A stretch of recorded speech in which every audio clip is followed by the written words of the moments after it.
संपूर्ण महाराष्ट्रात गाजलेल्या वात्सल्य आश्रम खून खटल्याला आज वेगळंच वळण मिळालं. खुनाला साथ देणारी प्रिया मधुकर यांनी आज कोर्टात खरी साक्ष दिली. मिळालेल्या सर्व पुराव्यांबद्दल ही माहिती दिली. मिस साक्षी शिकरे हिने केलेल्या गुन्ह्याची कबुली दिली.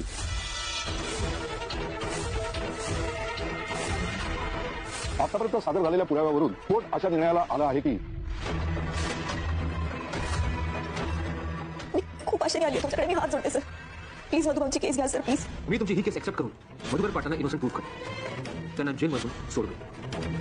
जेलमध्ये नाही जायचं मला. नमस्कार प्रेक्षकांनो, ठरलं तर मग मालिकेच्या आजच्या भागामध्ये आपण पाहणार आहोत. आता सगळीजण कोर्टात शांतपणे बसलेली असतात, कारण आता निकालाची वेळ जवळ आलेली असते. त्याच वेळेला मधुभाऊंना सुद्धा टेन्शन लागून राहिलेलं असतं की निकाल नेमका कसा लागेल, काय लागेल. यामुळे आता मधुभाऊ सुद्धा टेन्शनमध्ये असतात. रविराजांना सुद्धा आता कुठेतरी प्रियाची काळजी वाटत असते. म्हणजेच प्रियाचं काय होईल, तिला कोणती शिक्षा मिळेल हे सुद्धा त्यांना थोडंफार का होईना माहिती असतं. त्याच वेळेला सायलीला तो प्रसंग आठवतो ज्यावेळेला सायली पहिल्यांदाच मधुभाऊंना सोडवण्यासाठी म्हणून गेलेली होती आणि ते सुद्धा अर्जुनकडे हात जोडून ती विनवणी करत होती. हा सगळा प्रसंग आता अर्जुनला आठवत असतो. त्यासोबत तो प्रसंग जेव्हा सायलीला देखील आठवतो तेव्हा सायलीच्या डोळ्यासमोर ते सगळे जुने दिवस येतात आणि त्यामुळे आता सायली जी आहे ती खूप जास्त अशी रडकुंडीला आलेली असते. दुसरीकडे साक्षीला सुद्धा आता तो दिवस आठवतो. तो म्हणजे तिला आता अण्णांनी सांगितलेलं असतं की तू काही काळजी करू नकोस, तुझी लवकरात लवकर मी सुटका करीन आणि तुला कधीही जन्मठेपेची शिक्षा होणार नाही हे देखील त्यांनी वचन दिलेलं होतं. आणि आता मात्र साक्षीपुरती अडकली गेलेली असते आणि त्यामुळेच तिला आता या सगळ्याचा विचार करावाच लागत असतो. तर आता कोर्टामध्ये जज सुनावणी करायला सुरुवात करतात आणि म्हणतात की जे काही पुरावे आणि त्यासोबत ज्या काही साक्षीदारांनी आतापर्यंत जी काही माहिती दिली आहे त्या आधारे आम्ही मधुभाऊ म्हणजेच मधुकर पाटील यांना हे कोर्ट मुक्त करत आहे. म्हणजेच ते निर्दोष आहेत हे तर आता सिद्ध झालेलंच असतं. मधुभाऊ निर्दोष सिद्ध झाल्याबरोबर सायलीचे अश्रू अगदीच दाटून आलेले असतात आणि त्याच वेळेला आता सायली अर्जुनकडे पाहत असते आणि अगदीच जग जिंकल्याचं फिलिंग तिला येत असतं. त्याच वेळेला लगेच ती कुसुमला सुद्धा मिठी मारते. घरातले सुद्धा प्रचंड खुश असतात. सुभेदार कुटुंबांना सुद्धा आनंद झालेला असतो, कारण आता मधुभाऊ यांची सुटका झालेली असते आणि अर्जुन ही केस जिंकलेला असतो. त्यामुळे अर्जुनच्या चेहऱ्यावर समाधानकारक हसू सुद्धा असतं. दुसरीकडे सायली देखील अर्जुनकडे पाहून हसत असते, कारण जो काही विचार त्यांनी केला होता तो विचार अक्षरशः यशस्वी झालेला असतो. दामिनीची हार झालेली असते. दुसरीकडे पुढची सुनावणी होणार असते, परंतु सुभेदारांच्या घरातला आनंद इतका असतो की पुढची सुनावणी ऐकल्यानंतर त्यांचा आनंद थोडा का प्रमाणात का होईना थोडा कमी झालेला असतो. मधुभाऊ खुश असतात. मात्र आता महिपतला टेन्शन लागून राहिलेलं असतं की आपल्या मुलीला काय शिक्षा होते. पण आता जज सुनावणी करत म्हणत असतात की आता मिस साक्षी शिकरे यांना कोर्टाला 2.5 वर्ष फसवले आणि त्यासोबत खून केलाय, यासाठी जन्मठेपेची शिक्षा सुनावली जात आहे. साक्षीला जन्मठेपेची शिक्षा जेव्हा सुनावली जाते तेव्हा मात्र आता साक्षी काहीच रिएक्ट होत नाही, कारण तिच्या डोळ्यातले अश्रू सुद्धा आता दाटलेले असतात. ती काहीच करू शकणार नसते हे तिला माहिती असतं. दुसरीकडे सायलीला न्याय मिळालेला असतो. त्यामुळे सायली कुसुम हे सगळेच जण खूप जास्त खुश असतात आणि ते आता विचार करत असतात की त्यांनी जे ठरवलं होतं अखेरीस ते पूर्ण झालेलंच असतं. त्यामुळे त्यांचा आनंद जो आहे तो एकदमच गगनात मावेनासा झालेला असतो. दुसरीकडे मात्र साक्षी हिला आता काय बोलावं कळत नसतं. मात्र आता जज पुढची सुनावणी करत आता म्हणत असतात की मिस प्रिया मधुकर म्हणजेच आताची प्रिया सुभेदार हिला सुद्धा आता शिक्षा सुनावली जात आहे. त्यांनी 2.5 वर्ष कोर्टाची फसवणूक केलेली आहे, पुरावे नष्ट करण्याचा प्रयत्न केलाय, त्याच आधारावर आम्ही त्यांना तब्बल 7 वर्षाचा तुरुंगवास देत आहोत असं देखील आता जजने सांगितल्यानंतर इकडे मात्र रविराज त्यासोबत घरात इतरही सगळ्यांना धक्का बसतो. अर्जुनला जे अपेक्षित होतं ते अक्षरशः आता घडून आलेलं असतं. अर्जुनला हेच वाटत होतं आणि अगदी त्या पद्धतीने सगळ्या गोष्टी घडून आल्यामुळे त्याला सुद्धा खूप छान वाटतं, कारण त्याने या क्षणाची आतुरतेने वाट पाहिलेली होती आणि अखेरीस तो क्षण आलेला होता. प्रियाला जेव्हा शिक्षा सुनावली जाते ना तेव्हा प्रिया मात्र एकदमच कोलमडून जाते. प्रिया विचार करते की नाही, 7 वर्ष शिक्षा हे होऊ शकत नाही, कारण तिला हे सगळं काही नको असतं. पण दुसरीकडे कुसुम आणि त्यासोबत सायली यांना मात्र जग जिंकल्याचा आनंद होत असतो, कारण आतापर्यंत मधुभाऊला होणारा त्रास, त्यांचं गेलेलं आश्रम हे आता पुन्हा त्यांना मिळणार असतं आणि त्यामुळेच आता त्यांचा आनंद खूप जास्त असतो. परंतु पूर्णाची जेव्हा आता प्रियाकडे बघतात तेव्हा त्यांना मात्र खूप जास्त राग येत असतो, कारण प्रियाने आतापर्यंत त्यांना खूप जास्त फसवलेलं असतं. जेव्हा हे सगळं काही जज सांगतात तेव्हा ही सुनावणी पूर्ण होते आणि जेव्हा ही सुनावणी पूर्ण होते आणि जज जे आहेत ते निघून जातात तेव्हा मात्र दामिनीला कळतच नसतं की काय करावं. मात्र कोर्टात असणारे सगळेच जण आता एकमेकांकडे बघून उड्या मारू लागतात, कारण त्यांना तर आता पूर्णपणे माहिती झालेलंच असतं की ही शिक्षा जी आहे ती आता कायमस्वरूपी झालेली आहे आणि त्यामुळेच हा जश्न करण्याचा मूड असतो. सायली तर अक्षरशः जाऊन मधुभाऊंना मिठीच मारते, कारण तिच्यासाठी हा खूप जास्त आनंदाचा क्षण असतो. आणि जेव्हा ती जाऊन मिठी मारते ना तेव्हा कुसुम देखील अक्षरशः इतकी खुश झालेली असते. दुसरीकडे महिपत जो असतो तो सुद्धा आता विनवणी करत असतो, पण त्याचं कोणी ऐकत नसतं. कुसुमने तर अक्षरशः अर्जुनचे पायही धरलेले असतात, कारण मधुभाऊंची त्याने निर्दोषपणे सुटका केलेली असते. मधुभाऊ अर्जुनची सुटकेचा आनंद इतका मोठा असतो की तो शब्दात न सांगण्यासारखा असतो. कोर्टाबाहेर बसलेल्या पूर्णाची कल्पना आणि त्याचसोबत अस्मिता आणि प्रताप हे आता विचार करत असतात आणि आपण तन्वीच्या खोट्या वागण्याला फसत आलो आहोत आणि आपल्याला आज कशाला सामोरं जावं लागतंय ना बघताय ना. तर दुसरीकडे मात्र आता काही पत्रकार पूर्ण आजींना प्रश्न विचारायला आलेले असतात आणि ते आता म्हणत असतात की तुम्ही तुमची जी नातसून आहे ती जे काही वागलेली आहे ती योग्य वागलेली आहे का, म्हणजेच तुम्हाला याबद्दल काय वाटतं, तुम्हाला याबद्दल काही संशय आला होता का, असे उलटसुलट प्रश्न पूर्णाजींना विचारले जात असतात. त्यावर प्रताप त्यांना उत्तर देत असतो आणि म्हणत असतो की मुळात तिचा खोटारडेपणा हा आम्हाला सुद्धा आताच कळला आहे, त्यामुळे आम्हाला सुद्धा याबद्दल काहीच माहित नव्हतं. मुळात आमच्या नातसुटीने आणि माझ्या मुलाने हे जे काही केलेलं आहे ना ते खरंच खूप अभिमानास्पद आहे आमच्यासाठी आणि ज्या मुलीला शिक्षा मिळायला हवी होती ती योग्य ती मिळाली आहे, असं देखील आता सायली आणि अर्जुनचं कौतुक करत खरं तर पूर्णाची आता बोलत असतात. त्यामुळे सायलीला सुद्धा अगदीच भरून आलेलं असतं. तर दुसरीकडे मात्र पत्रकारांचे प्रश्न जे आहेत ते थांबत नसतात आणि ते म्हणत असतात की तुम्ही अशा नातसुडीला सपोर्ट करता का जी अशी खुन्याला सपोर्ट करते. त्यावेळेला खरं तर अर्जुनला राग येतो आणि अर्जुन त्या पत्रकारांना थांबवतो. तुम्हाला ज्या प्रश्नांची उत्तर अपेक्षित होती ती उत्तरं दिलेली आहेत. आता इथून पुढे कोणत्याही प्रश्नांची उत्तरं तुम्हाला मिळणार नाहीत. तर पुढे मात्र अर्जुन जो आहे तो खरं तर सगळ्या घरातल्यांना घेऊन पुढे जात असतो. दुसरीकडे रविराज सुमन हे सुद्धा आता कोर्टाबाहेर पडलेले असतात. पत्रकार आता रविराजांना सुद्धा प्रश्न विचारून पंडावून सोडत असतात. तुम्हाला काय वाटतं, तुमची मुलगी इतकी मोठी खुनी आहे, पुरावे नष्ट करणारी आहे, याबद्दल तुम्हाला आधीच काही माहित नव्हतं का, असं देखील आता प्रश्न विचारला जातो. पण त्यावेळेला रविराज कोणतेही उत्तर द्यायला आता बांधलेले नसतात कारण त्यांना हा खूप मोठा धक्का बसलेला असतो.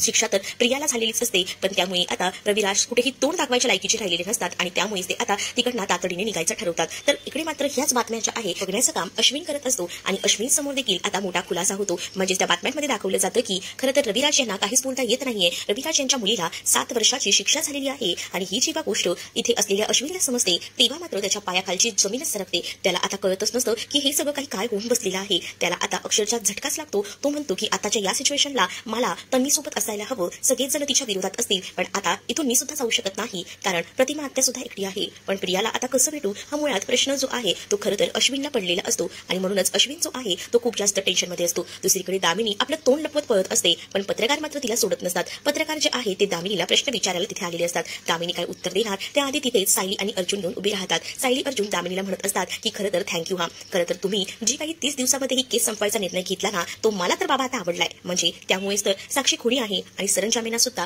खरं बोलण्याची उपरती आली हे तर त्यामुळेच तर शक्य झाले. म्हणून खरं तुम्हाला मी थँक्यू म्हणतो असं देखील अर्जुन आता दामिनीला म्हणू लागतो. दामिनी बोलण्याच्या मनस्थितीत सुद्धा नसते कारण ती आता आपली एक पहिली केस हरलेली असते आणि ती सुद्धा या महिपत शिकरेमुळे कारण त्यांनी आतापर्यंत दिलेले खोटे पुरावे आणि या सगळ्या बेसवरच. तर दुसरीकडे मात्र आता सायली सुद्धा म्हणत असते की बघा तुम्हाला ना एक मोफत सल्ला देते, अशा सगळ्या केस घेण्याआधी ना 10 वेळा विचार करत जा. त्यावर सायलीला दामिनी म्हणत असते की तू कोण आहे बोलणारी. त्यावर मात्र सायली म्हणते की मी एक सामान्य नागरिक आहे आणि सामान्य नागरिक म्हणूनच तुम्हाला एक सुचवत आहे की ज्या काही केस तुम्ही हातात घेताय ना त्या केसचा आधी पूर्णपणे तपास घ्या. ती केस कोणत्याही गोष्टीशी निगडीत आहे आणि त्यासोबत तुम्हालाही माहितीच आहे की जे काही घडलं त्यामध्ये कुणाची चूक होती तरी सुद्धा इतके दिवस तुम्ही या खुनाला पाठीशी घालत होतात. त्यामुळेच आता हा सगळा न्याय तर मिळालेला आहे आणि त्यासाठी खरं तर तुमचं कौतुक करावं तेवढं कमीच आहे. तुमच्यामुळेच हे सगळं शक्य झालंय असं देखील आता सायली जी आहे ती म्हणत असते. त्यामुळे दुसरीकडे काहीच बोलण्यासाठी पर्याय दामिनीला उरलेला नसतो. दामिनीची अक्षरशः आता हार झालेली असते त्यामुळे तिचं ऑलरेडी डोकं जे आहे ते फिरलेलं असतं आणि तिला आता कळत नसतं की आपण काय करावं. पण तिकडनं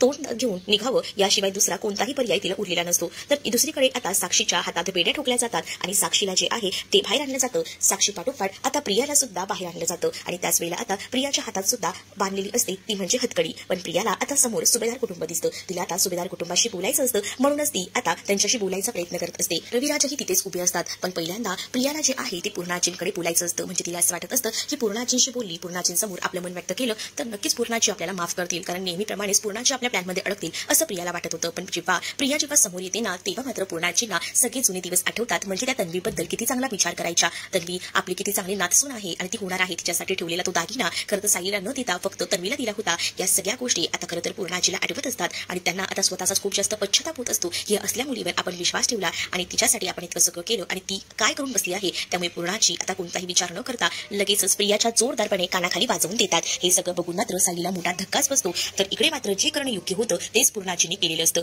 प्रताप यांना काहीच वाटत नाही. प्रताप आता मागेच उभे असतात. नागराज त्यासोबत रविराज सुद्धा या सगळ्या प्रसंगात काहीच बोलत नसतात. तर दुसरीकडे मात्र जेव्हा पूर्णाजीने प्रियाच्या कानाखाली वाजवलेली असते तेव्हा मात्र सुमनला सुद्धा वाईट वाटत असतं. पण सुमन सुद्धा काहीच बोलू शकणार नसते कारण प्रियाने जे काही केलेलं आहे ते अपमानास्पदच आहे. त्यावर कोणतंही सोल्युशन नाही. प्रत्येकाला एवढा राग येणं शक्यच आहे कारण ती त्यांच्या घरची सून झालेली होती आणि सुभेदारांचा आता इथे खूप मोठा लॉस झालेला होता या प्रियाच्या अशा वागण्यामुळे. दुसरीकडे दामिनी संतापून आपल्या केबिनमध्ये जाऊन बसलेली असते. तेवढ्यातच तिकडे आता महिपत आलेला असतो. महिपत जो आहे तो आता म्हणत असतो की काय इकडे तोंड दाखवून इथे आलात का. पण तुम्हाला माहितीये ना मी तुम्हाला इतके पैसे दिलेत ना त्या त्यामुळे तुम्हाला ना माझ्या मुलीला सोडवावंच लागेल. त्यावर आता दामिनी सुद्धा भडकते आणि तुमचं तोंड मला दाखवू नका, निघा माझ्या ऑफिसमधनं असं जोरात म्हणत असते. तुमच्यामुळे आज मी माझी केस हरलेली आहे. कधीही मी केस हरली नव्हती, पण आज या तुमच्या मूर्खपणामुळे मी केस हरलेली आहे असं देखील दामिनी म्हणत असते. तर दुसरीकडे मात्र आता महिपत जो असतो तो म्हणत असतो की काही कर, पण माझ्या मुलीला 8 दिवसात या तुरुंगातून बाहेर काढायचं म्हणजे काढायचंच, मी तुला सांगतोय ना, असं महिपतने दामिनीला म्हटल्यानंतर दामिनी म्हणते की मी आता तुझ्यासाठी काहीच करणार नाही, चालता हो माझ्या ऑफिसमधून, मला तुझं काहीच ऐकायचं नाहीये. जे काही केलंय ना मी ते खूप केले आतापर्यंत, पण इथून पुढे तुझं एकही काम करणार नाही असं देखील ती म्हणते. त्याबरोबर खिशात असलेला सुरा लगेच महिपत बाहेर काढतो आणि दामिनीच्या गळ्यावर ठेवतो आणि म्हणतो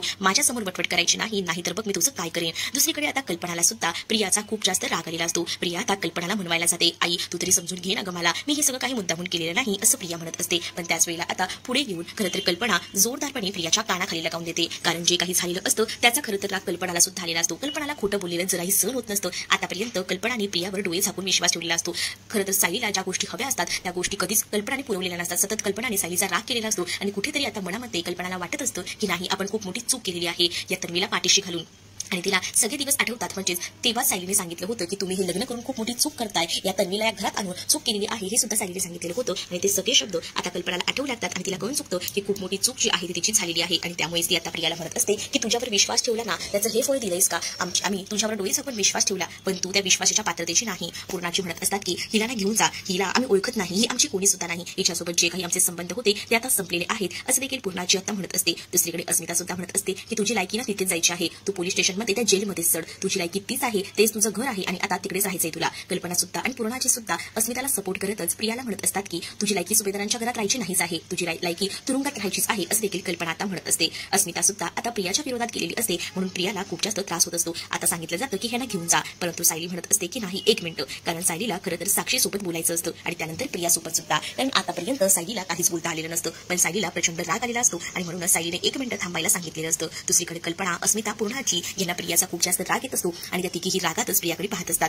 त्यानंतर सायली जी आहे ती 1 मिनिट बोलून साक्षीकडे जाते. साक्षीकडे जाऊन साक्षीला म्हणते की तुझं तर तोंड सुद्धा बघायची मला इच्छा नाहीये, पण खरं मला तुझ्याशी एवढंच बोलायचं आहे की जे काही खरं होतं ते अखेरीस कोर्टासमोर आलंच आणि माझ्या मधुभाऊंची सुटका झाली. तू माझ्या मधुभाऊंना अडकवायला बघत होतीस, पण बघितलंस ना, माझे मधुभाऊ हे निर्दोष आहेत आणि ते आता मुक्त सुद्धा झालेत. पण आता तुला जन्मठेप झाली आहे तर ती शिक्षा मस्तपैकी भोग, आणि तुझी हीच लायकी आहे, त्या लायकीप्रमाणेच तुला तुझी शिक्षा मिळाली आहे असं देखील आता सायली जी आहे ती साक्षीला बोलू लागते. साक्षी त्यावर एकही शब्द बोलत नाही, कारण आता तिच्याकडे कोणताही पर्याय उरलेला नसतो, सगळं काही तिच्या हातातून गेलेलं असतं, तिला जन्मठेपेची शिक्षा जी झालेली असते. त्यानंतर आता साक्षी फक्त रागातच सायलीला लूक देत असते. सायली आता विचार करते आणि ती लगेच प्रियाला सुद्धा हे सगळं काही सुनवायला जाते. सायली आता प्रियाच्या सुद्धा जोरदार कानाखाली लगावून देते. प्रियाला आता असं वाटतं की सायली तरी आपल्याला माफ करेल, पण नाही, सायलीने सुद्धा अगदीच रणरागिणीचं रूप घेतलेलं असतं आणि तिने आता प्रियाच्या जोरदार कानाखाली वाचवलेली असते. आणि ती आता म्हणत असते की तुझी शिक्षा नाहीच आहे, 7 वर्ष जेलमध्ये सडायचं, ना तुला किल्लेदार भेटायला येणार ना सुभेदार, तुझा आता आमच्याशी कोणताही संबंध नाही. 7 वर्ष शिक्षा भोगायची आणि मगच तुझं हे तोंड दाखवायला यायचं. आता शिक्षा भोग आणि मग बघूया तुझं काय करायचं ते, असं देखील आता सायली जी आहे ती आता प्रियाला म्हणत असते. खरं तर सायली जेव्हा जे काही बोलत असते ते अगदी परफेक्ट बोलत असते आणि त्यामुळे पूर्णाची त्यासोबत अस्मिता, प्रताप, कल्पनाला सायलीचं कौतुक वाटत असतं आणि प्रियाला तिने चांगलंच वेटीस सुद्धा धरलेलं असतं. प्रिया आता खूप जास्त घाबरलेली असते, कारण तिच्या पाठीशी इथे उभं राहायला कोणीही नसतं,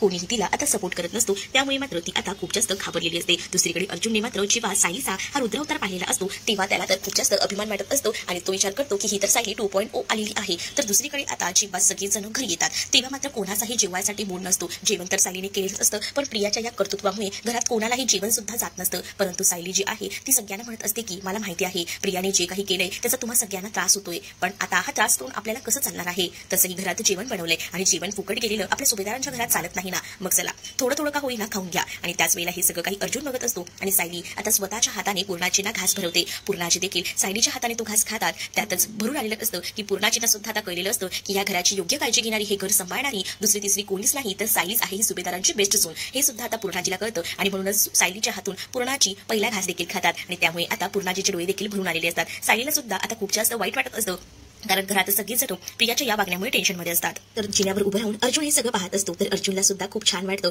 की सायली आपल्या घरातल्यांना इतकं समजून घेते आणि सगळ्यांचं इतकं करते, त्यामुळे अर्जुनला सुद्धा आता एकदमच भरून आलेलं असतं. तर तुम्हाला हा भाग कसा वाटला हे नक्कीच मला कमेंटमध्ये सांगा आणि अशाच नवनवीन भागांसाठी आपल्या चॅनलला सुद्धा सबस्क्राईब नक्कीच करा. चला तर मग भेटूया पुढच्या भागामध्ये, तोपर्यंत टाटा बाय.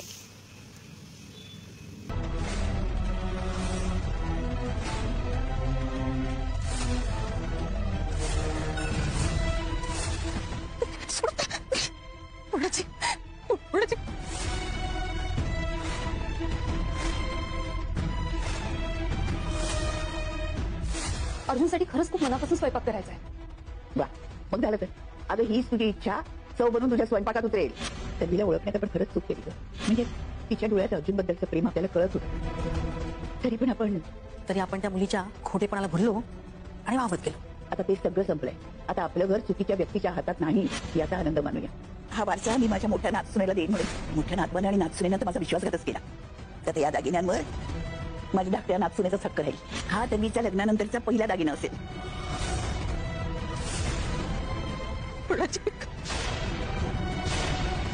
मी चुकलेला आहे.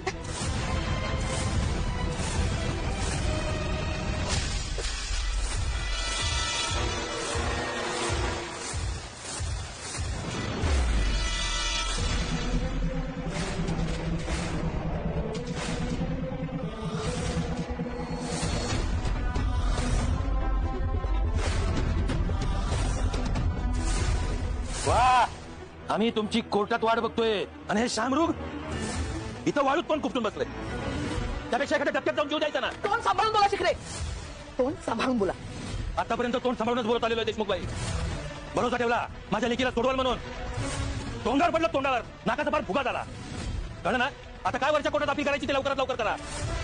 8 दिवसाच्या आत मला माझी लेक घरी पाहिजे. खिशे अजून किती गरम करायचे तेवढं सांगा. तुझ्या आणि तुझ्या मुलीच्या खोटेपणामुळे आयुष्यात पहिल्यांदा केस हरली मी. करोड रुपये दिलेस ना तरी ते डाग नाही पुसून निघणार. लिहायचं आणि परत तोंड नाही दाखवायचं. Get out. आउट.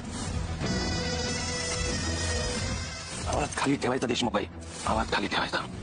माहिती हा आवाज कायमचा बंद करायला टाइम लागणार नाही.